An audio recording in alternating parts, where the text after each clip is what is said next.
Сәлеметсіздер ме? 9 сынып оқушылары, бүгін біз 27 нұсқаның В бөлімін талдайтын боламыз. 11 есеп 25 оқушыдан 2 кезекшіні неше тәсілмен таңдауға болады.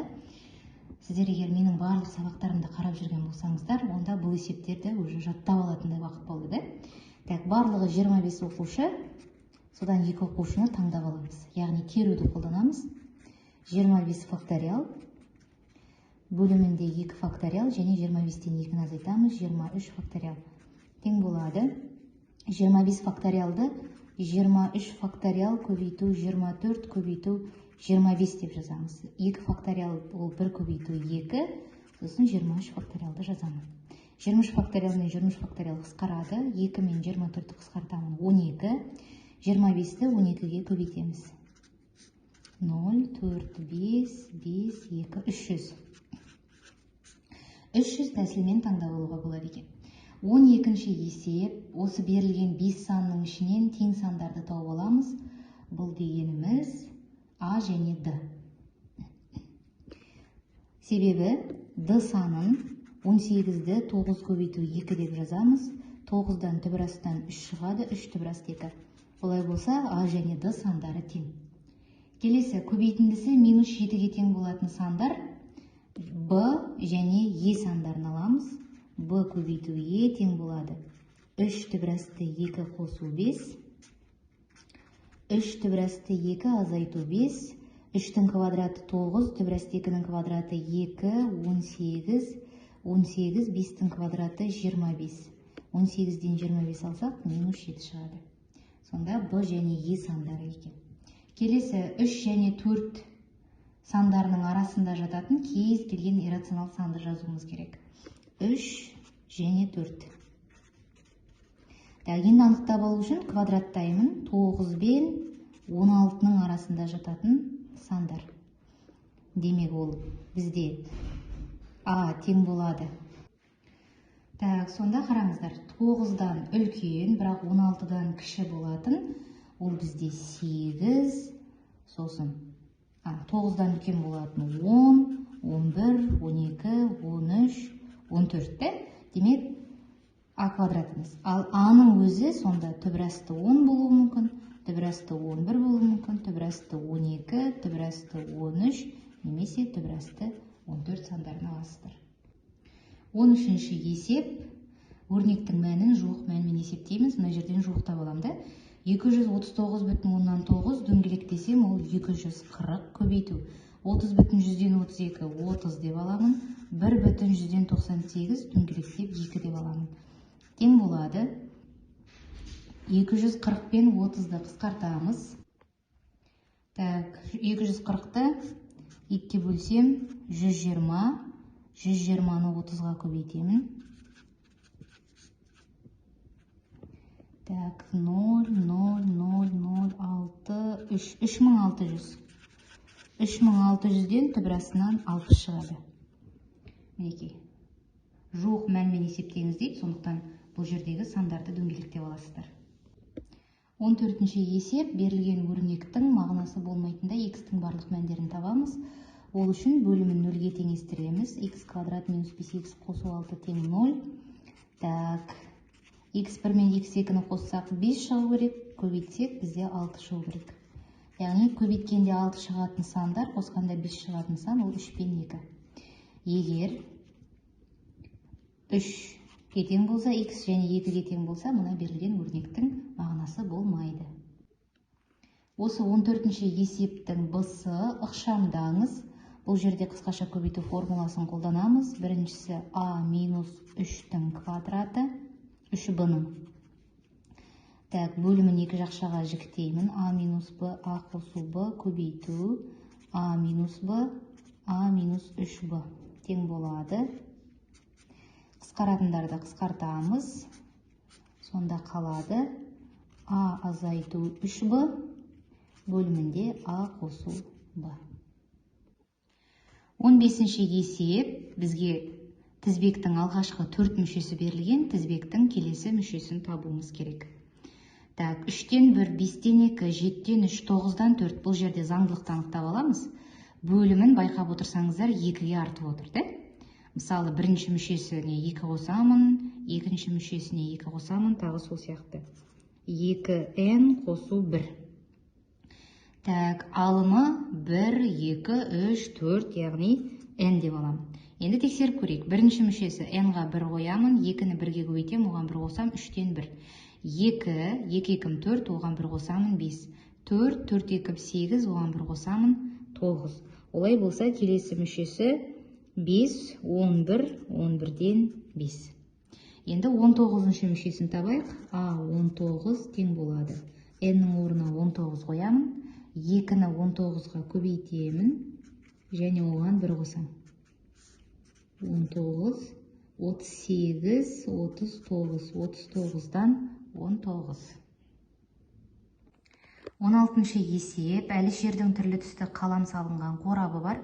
Қораптан кездейсоқ қалам алды, алынған қаламның көк түсті болу ықтималдығы 0,6. Әлі жердің көк емес қалам алуының ықтималдығы. Егер көк түсті алудың ықтималдығы 0,0 болса, онда көк емес болуының ықтималдығын табу үшін 1-ден 0,6-ны аламыз, 0,4. Екіншісі, кестені толтыру. Қорапта тек көк, қызыл, жасыл түсті қалам болатын болса, онда мұна кестені толтырып шығуымыз керек. Бізге көк түстің қанша екені белгісіз, және барлығы қанша екені белгісіз. Жалпы біз ықтималдықтың классикалық анықтамасы бойынша мұна формуланы қолданамыз. Солай ма? Так, n бізде x қосу, яғни x 6, 2 бәрін қосатын болсам, x қосу 8 шығады. m дегеніміз міне көк түстің шығуы x, оның ықтималдығы 0,6. Арғарай x тең болады 0,6, x қосу 4,8. x-тан 0,6 аламын, 0,4x тең болады 4,8, x дегеніміз 12. Егер көк түсті қалам 12 болса, онда барлық қалам бізде 20. Себебі 12-ге 8 қосамыз. Сонда қызыл түстінің ықтималдығы 20-дан 6, немесе 10-нан 3, 0,3 кетен. Жасыл болуының ықтималдығы 20-дан 2, 10-нан 1, немесе 0,1 кетен. 17-ші есеп, геометриялық прогрессияның бірінші мүшесі және екінші мүшесі берілген, төртінші мүшесін табуымыз керек. Біз бірінші q-ды тауып аламыз. v2-ні v1-ге бөлемін, минус 4-ті 12-ге бөлемін, минус 3-тен 1. Сонда еселігі минус 3-тен 1-ге тең болса, төртінші мүшесін табу үшін бірінші мүшесін q-дың 3 дәрежесіне көбейтеміз. v1 12, 12-ні көбейтемін, минус 3-тен 1-дің 3 дәрежесі. 12 көбейту минус 3-ті 3-ке көбейтеміз, оны тағы 3-ке көбейтеміз, 27-ден 1 тең болады. 12 мен 27-ні 3-ке қысқартам, 4, 9, минус 9-дан 4. Келесі шексіз кеммелі геометриялық прогрессияның қосындысын табуымыз керек. S тең болады v1 бөлінген 1 азайту q. v1 дегеніміз 12, q дегеніміз 3-тен минус 3-тен 1, мына минуспен плюс 3-тен 1 тең болады. 12, 3-тен 4, 4 пен 12 қысқарады, 9. Шексіз кеммелі геометриялық прогрессияның қосындысы 9. 18-ші есеп, турист өзен бойымен жоғары 25 км. Моторлы қайықпен жүзсе, қайтарда бөренеге мінді. Ол моторлы қайықпен бөренеге қарағанда 10 сағат кем жүзді. Егер моторлы қайықтың меншікті жылдамдығы 12 км сағат болса, онда ағыстық жылдамдығын табуымыз керек. Моторлы қайықтың жылдамдығын 12 км сағат және уақыты бөренемен жүзгенге қарағанда 10 сағатқа кем. Дәл сол 25 км жолды жүзді. Мынаны x деп алайық. Бөрене мен ағыстың жылдамдығы екеуі бірдей. Енді қараңыздар, турист өзен бойымен жоғары жүзетін болса, демек ол ағысқа қарсы жүзді. Олай болса 12-ден x тауып тастаймын, уақытын көбейтемін, сонда 25-ке тең. Және осы бөрене мен ағыстың жылдамдығы бірдей ғой, себебі мынау ағаш ағыстың бойымен ілесіп жүріп отырады. X-ті көбейтеміз t-ға, ол да 25-ке тең. Мына жерлерден t-ны тауып аламын. T тең болады 25-ті 12 азайту x-қа бөлемде, оған 10 қосам. Екіншісінде t тең болады 25-ті x-қа бөлемін. Енді осы екі t-ны теңестірем. 25 бөлінген x мынаны азайтамын. 25 12 азайту x тең болады 10. Ортақ бөлімге келтіремін. Мұнда 12 азайту x, мұнда x, мұнда 12 x азайту x квадрат. Так, сондай 300 азайту 25x азайту 25x тең болады 120x азайту 10x квадрат. Барлығын бір жаққа шығарам. 10x квадрат. Так, 50 минус 50 минус 70x қосу 300 тең 0-ге. Так, 10-ға бөліп тастасам x квадрат минус 7x қосу 30 тең 0. Дискриминант табамын. 49 азайту 4 көбейту. Так, қазір қарап жіберейік. Қате кетіп қалған жоқ па? Ағысқа қарсы жүзді және уақыты мынаған қарағанда т азайту 10 тең 25. Тыны табу үшін 25-ті 12 азайту x-қа бөліп, 10 қостық. Тыны табу үшін 25-ті x-қа бөлдік. Так, теңестірген кезде 25 бөлінген x азайту 12 азайту 25.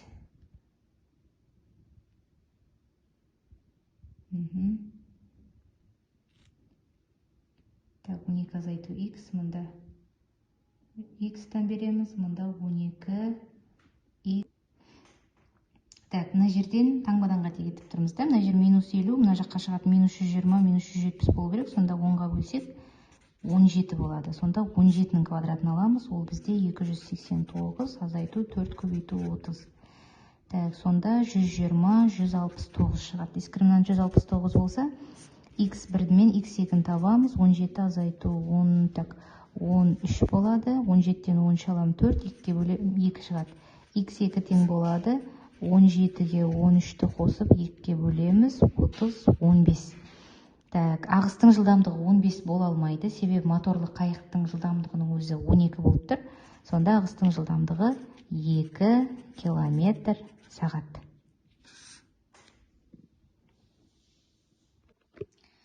19-шы есептеңіз. Бізге тригонометриялық өрнек берілген. 4 синус 32 градус және синус 58 градус. Так, сіздер былай жаза аласыздар. 4 синус 32 градус көбейту косинус. Так, мына жерде түсінікті болу үшін жазайын. Синус 90 градус азайту 32 градус деп. Косинус 26 градус тең болады. Яғни 90-нан 32 алсаңыздар 58 градус шығады. 4-ті 2 көбейту 2 деп жазамын. Синус 32 градус көбейту синус 90 градуста біз косинус болып өзгереді. Косинус 32 градус. Бірінші ширектегі синустың таңбасы плюс. Бірінші ширектегі синустың таңбасы плюс, сондықтан мына жерде ештеңе өзгермейді. Косинус 26 градус тең болады. Так, 2 синус 32, косинус 32 бізде береді синус 64 градусты. Косинус 26 градусты қайта жазып қоямын. Так, енді қараңыздар, 2 көбейту синус 90 азайту 26 градус деп алсаңыз, сізде 64 градус шығады. Косинус 26 градус тең болады. Мына 2-ні тағы жазып қоямын. 2 көбейту синус 90 градусты косинус 26 градус. Бөліміндегі косинус 26 градусты жазамыз. Бірінші ширектегі синустың таңбасы плюс, сондықтан ештеңе өзгермейді, қысқарады. Нәтижесінде 2 шығады екен. Так, 20-шы есеп, осы нұсқаның соңғы есебі, теңсіздікті шешіңіз. X куб минус 2x квадрат минус x. Мұна минус 2x-ін жаққа шығарамыз, кіші немесе тең 0. Енді 0-ге теңестіремін. X куб минус 2x квадрат минус x минус 2x тең 0-ге. Так, ортақ көбейткішті шығарамын. Мұнда x квадрат, x азайту 2, минус x шығарамын, x. Мына жерде қышамдау жүйеге болады ғой. X куб минус 2x квадрат минус 3x тең 0-ге. Так, ортақ көбейткіш x-ті шығарам, x квадрат минус 2x минус 3 тең 0-ге. Әрқайсыны жеке-жеке 0-ге теңестіремін. X квадрат минус 2x минус 3 тең 0. Так, қосқанда 2, көбейткенде минус 3 шығатын қандай сандар? Қандай сандарды көбейткенде 3 шығады? 1 мен 3-ті, ал 2 шығу үшін мынау бізде минус 1 болу керек. Так, осының барлығын сан үстіне саламын. Так, бояймыз бізде қатаң емес теңсіздік минус 1, 0, 3 аралықтарға бөлемін. Так, мына аралықтан 1 аламын, 1-ді апарып қоямын, 1, азайту 2, азайту 3, минус, минус, плюс, минус, плюс. Бізге керегі 0-ден кіші аралық. Сонда теңсіздіктің шешімі минус шексіздіктен минус 1-ге дейін және 0-ден 3-ге дейін болады.